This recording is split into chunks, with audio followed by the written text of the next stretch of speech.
They tell you to be kind, to be empathetic, to feel deeply. But the world doesn't reward feeling. It rewards control. It doesn't bend for those who bleed easily. It bows for the one who can hold still while everyone else trembles. The truth is brutal. Emotions are expensive, and confidence is currency. Not the fake kind you post about, not the shallow kind built on compliments, the kind born in silence, in the void where your fears used to live. Real confidence begins when nothing external can move you. It's the ability to sit in chaos and breathe as if it were stillness. The average man thinks confidence means speaking louder. The wise know it means needing fewer words. Most people chase validation. They orbit others' opinions like moths around a light, forgetting that light burns. They seek approval because they are addicted to safety. But safety is the enemy of growth. The man who fears disapproval is already controlled by the world he's trying to impress. You cannot be free while you still need applause. A predator doesn't explain himself to the herd. He doesn't roar to prove he's a lion. He moves through the forest of men unseen, but everything moves around him. That's psychopathic confidence, the kind that doesn't depend on anyone's permission to exist. It's not arrogance. Arrogance still craves attention. True confidence is colder. It's surgical. It cuts attachment from identity. It doesn't need to convince. It simply is. The moment you stop needing others to understand you, you gain a form of power that terrifies them. Because most people are desperate to be seen, while the powerful have learned to be invisible until it matters. Detach from validation, and you become unpredictable. Indifference is the highest armor. The world cannot manipulate a man who has mastered detachment. But detachment is not apathy, it's precision. A focused kind of coldness. You feel everything but reveal nothing. You act with logic while everyone else drowns in emotion. That's why people mistake confidence for psychopathy, because it feels unnatural to them. They don't understand how someone can stand in front of chaos and not flinch. But that's the point. The unflinching man becomes the axis around which the room spins. Confidence isn't built by affirmations or motivation. It's built through betrayal, failure, rejection, the moments that strip you down until nothing remains but clarity. Every time life humiliates you, it's polishing you into something unshakable. Confidence is the absence of illusion. It's not believing you're enough. It's knowing that enough is an illusion created to keep you docile. The confident man doesn't seek to be enough. He seeks to be effective. He doesn't ask, "Am I worthy?" He asks, "Does this serve my purpose?" That shift in question separates the predators from the prey. The world will call you heartless when you stop apologizing for your strength. They will say you've changed because you no longer serve their comfort. Good. Change. Let your evolution offend those who prefer your weakness. The world doesn't fear evil men. It fears independent ones. Because once you think freely, you can no longer be managed. They call that psychopathy. They call it coldness. But it's just clarity. The kind of clarity that burns illusions like sunlight through glass. Every man reaches a point when he must decide, remain liked or become powerful. One gives you comfort, the other gives you control. The price of confidence is isolation, because most people will never understand your silence. They interpret it as arrogance, not knowing it's discipline. They think your calm is detachment, not realizing it's patience. But silence is not emptiness, it's strategy. The one who speaks least is studying. The one who reacts slowest is calculating. The one who seems heartless is simply done explaining himself to the blind.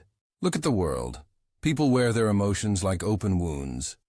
They want you to see them, to understand them, to comfort them. But what they really want is control through sympathy. Don't give it. Every time you react emotionally, you surrender ground. The man who controls his expression controls the battlefield. Because when people can't read you, they project their own fear onto you. Mystery is power. Let them wonder what you're thinking. Never tell them. The less they know, the more they assume. And assumptions are the strings that move their actions. You don't dominate by speaking. You dominate by letting silence rot in the mind of your opponent until it becomes anxiety. Confidence isn't loud. It's silent precision. It's when your presence alters the tone of a room without saying a word. It's when others adjust their behavior around you unconsciously. That's not charisma. That's command. And it's earned through years of psychological warfare against your own weaknesses. You have to kill the parts of you that crave comfort, praise, reassurance. You have to become a soldier of your own mind. No emotion unexamined, no reaction uncalculated. The average man reacts because he's addicted to stimulation. The confident man waits, then strikes once, clean, decisive, permanent. Understand this. Confidence is not about feeling invincible. It's about being unmoved by defeat. Even kings fall. Even predators bleed. But the difference is how they rise. The unconfident man seeks pity. The confident man studies his failure like an autopsy, extracting data. He doesn't waste pain. He recycles it into precision.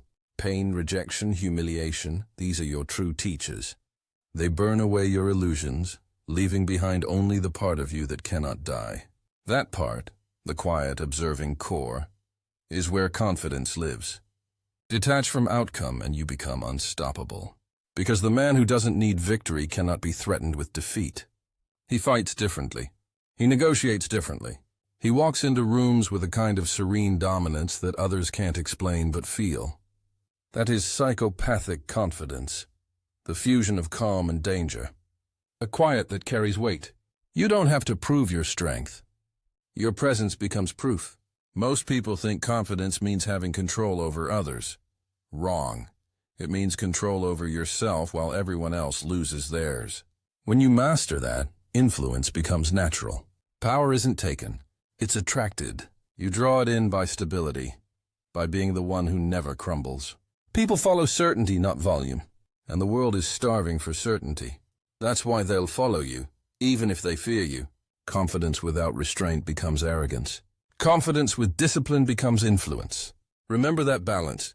The goal is not to dominate, it's to remain untouchable, to move like a ghost through the battlefield of egos. Smile rarely, speak slowly, observe always. Let others drown in their own need to be seen. You remain unseen until impact. There is a reason Machiavelli said, "Men are so simple, and so much creatures of circumstance, that the deceiver will always find someone ready to be deceived." Confidence is the art of using perception as your weapon. You don't have to manipulate. Simply understand that others will project their desires onto you. Let them. The confident man doesn't clarify who he is. He lets the world create myths about him, and then uses those myths as armor. Your image becomes your mask, your silence its reinforcement. Psychopathic confidence is the stillness of a storm contained in human form. It's not born from ego, but from exposure. The kind of exposure that burns weakness away until only steel remains. It's forged through humiliation, betrayal, and loss. You don't fake it, you earn it through fire. And once you've walked through that fire and emerged unshaken, people feel it before you speak. Confidence is not charm, it's control. Over your breath, your tone, your posture, your presence. You must learn to move slow in a world addicted to speed. To think long in a culture of reaction. To detach when everyone else is desperate. That's not detachment. That's power in its purest form. Because when nothing external owns you, the world becomes your stage. You stop playing the game for approval. You start orchestrating it for advantage. And here's the final truth. People don't fear your power. They fear your indifference. They fear what they can't affect. That's why the calm, calculating man is always seen as dangerous. Because he's immune. No praise seduces him. No insult wounds him. He exists outside their emotional economy. That's not coldness, that's liberation. The path to confidence is not addition. It's subtraction. You don't build it by adding affirmations. You build it by removing dependencies. Strip away validation, comparison, fear. What remains is the raw essence of control. That is the point where you no longer seek to win. You simply refuse to lose. There comes a point where silence becomes language and stillness becomes power. Where every gesture, every glance, every pause is more eloquent than 1,000 speeches. That's when you've crossed into a higher form of confidence, the kind that no longer performs, only exists. People will misinterpret it because they cannot imagine confidence without display. They think power must announce itself to be real, but true power whispers. It lets curiosity and fear do the talking. When you no longer need to convince, the world bends itself trying to understand you. That's when you stop chasing validation and start commanding perception. Every interaction becomes theater, and you, the unseen director, Confidence isn't about dominance. It's about control of narrative. It's about knowing that reality is flexible to the man who doesn't react. The world is built on reactions. Markets, emotions, hierarchies, all depend on predictability. The moment you stop reacting, you break the pattern. You become the variable others must adjust to. That's how the powerful manipulate time itself. They move slowly, forcing the world to orbit their tempo. The confident man is never rushed. He knows the one who controls pace controls perception. Most people sprint toward validation. The powerful walk. Because walking makes others wait, and waiting breeds submission. Every room is a battlefield of subtle signals. Posture, tone, eye contact, silence. The confident man treats each as a weapon. He doesn't need to raise his voice. He modulates it. He doesn't need to look intimidating. He looks through. He studies more than he speaks. Because information is leverage, and attention is currency.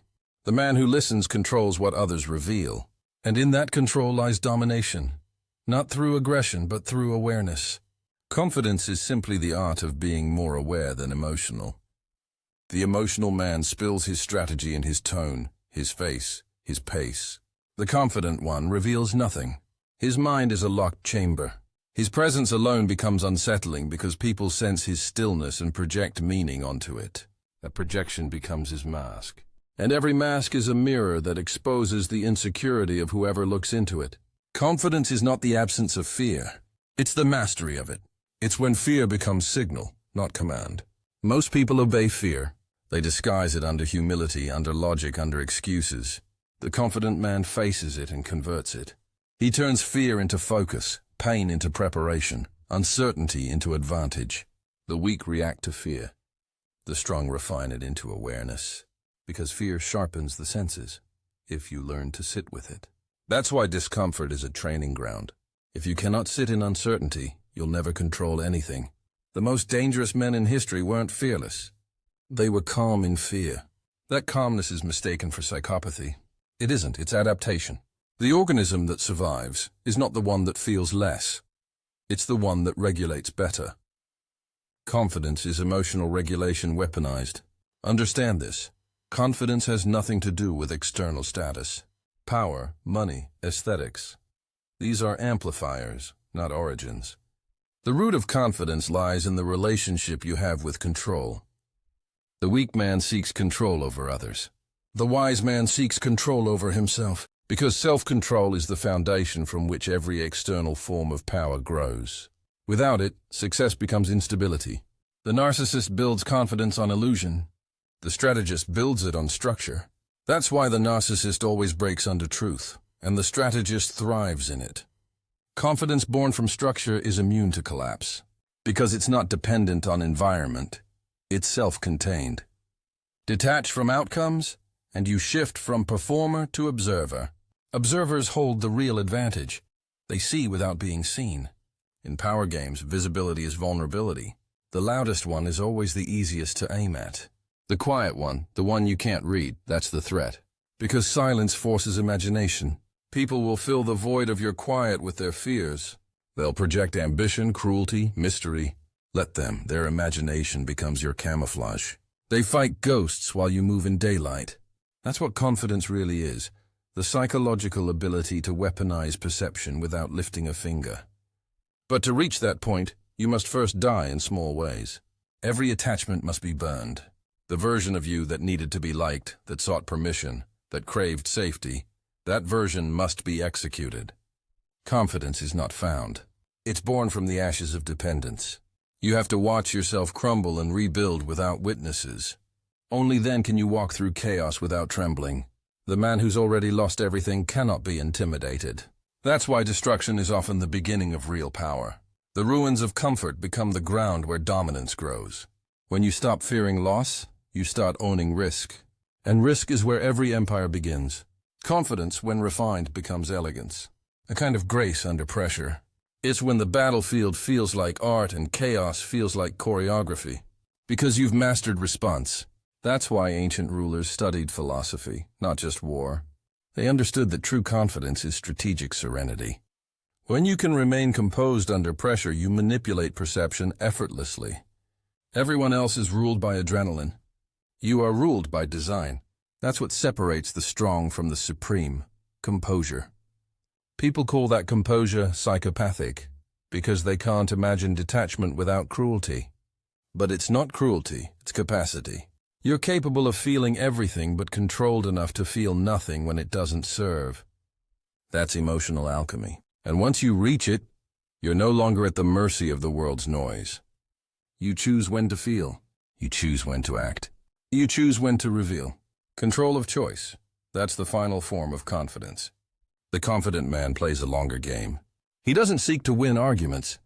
He seeks to win patterns.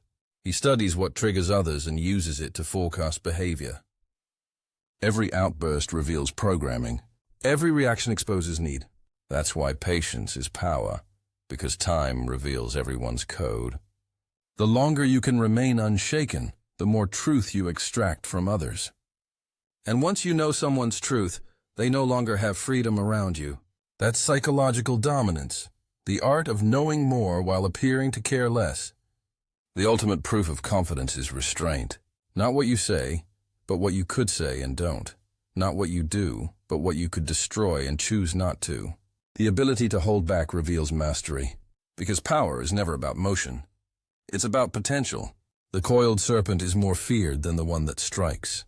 Your silence, your pauses, your unreadable gaze, these become signals of contained force. People feel it subconsciously, and it alters their behavior. That's influence at the molecular level, not through intimidation, but through presence. But confidence is fragile when fed by ego. Ego wants display. Power wants results. The moment you begin performing your strength, you dilute it. The world doesn't need to see your power. It needs to feel it. And feeling doesn't come from theatrics. It comes from the invisible alignment between thought and action. Speak less, move clean, deliver precisely. That minimalism is terrifying to those who depend on spectacle, because simplicity is the mark of mastery. Only the insecure complicate. In this era, everyone is performing. Every word, every post, every reaction is a cry for relevance. You must become the opposite. Withdraw your need to be witnessed. Confidence grows in privacy. The less they see, the more they imagine. The man who disappears gains power because mystery amplifies mythology. That's why legends outlive explanations. People fill in the blanks with awe. Leave blanks. Let your silence become the story. When others seek the spotlight, seek the shadows. Because every empire is built in silence before it's revealed in noise. Eventually, confidence becomes solitude. You'll outgrow social validation. Conversations will bore you. Small talk will sound like static. You'll crave depth, not company. Not because you hate people, but because your frequency changes. Most will misread that isolation as arrogance. It's not. It's evolution. The confident man lives above the crowd's frequency, operating from logic, not emotion. He knows peace is more dangerous than aggression, because peace means control. You can't provoke a man at peace. You can only wonder what he's planning. Confidence also means accepting loneliness as the price of clarity. The fewer people who understand you, the freer you become. Every crowd is a cage built from expectations. The moment you stop belonging, you start building. You'll lose comfort, yes, but comfort is where potential goes to die. Growth is always accompanied by exile. You must be willing to be misunderstood to remain authentic. The confident man doesn't explain. He executes. He doesn't persuade. He positions. Words are tools, not therapy. Every syllable should move the needle or remain unsaid. The paradox is that once you no longer need confidence, you have it completely. Because confidence is not an emotion. It's a default state of alignment between thought and reality. When your mind, voice, and movement exist without contradiction, you radiate something the world cannot define but instinctively respects. That's why you never chase validation again. Validation starts chasing you. Your stillness becomes gravity. Your focus becomes magnetism. People orbit around you because certainty is addictive. And so the path of confidence ends where it began, within. Not in wealth, not in dominance, not in recognition, but in the quiet realization that control was always internal. You become what the ancients called self-contained. No storm outside can reach you. No voice can sway you. You've transcended the economy of approval. You no longer fight for position. You are the position. The predator doesn't roar. The storm doesn't announce. It just arrives. And that is psychopathic confidence, the quiet terror of a man who no longer needs to prove that he can destroy, because he already knows he could.